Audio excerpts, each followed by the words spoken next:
वृक्षवल्ली आम्हा सोयरे वनचरे. संतश्रेष्ठ तुकोबांनी लिहिलेल्या या सुंदर ओळींचा अर्थ भावार्थ आपण रोजच अनुभवतो.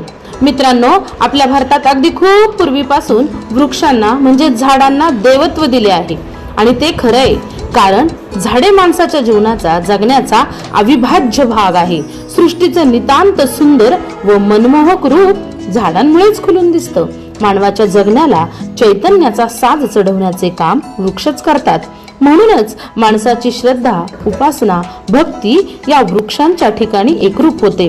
माझ्या घरासमोर असणारा 3 विशाल वृक्षांचा संगम माझं मन मोहून घेतो.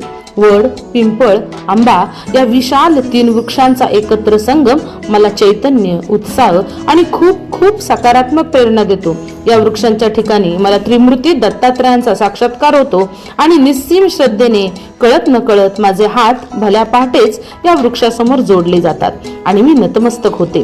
पक्ष्यांचा किलबिलाट, पानांची सळसळ आणि थंडगार वाऱ्याची मंद झुळूक मला सतत फ्रेश, ताजेतवाने ठेवते. या झाडाकडे पाहिलं का दिवसभराचा थकवा, शीण, मरगळ कुठल्या कुठं पळून जाते आणि मन आनंदाने भरून जातं.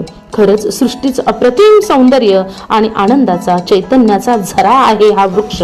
हा वारुळवाडी नारायणगाव येथील त्रिमूर्ती वृक्ष मला नेहमीच भावतो आणि मनाला चैतन्य देतो.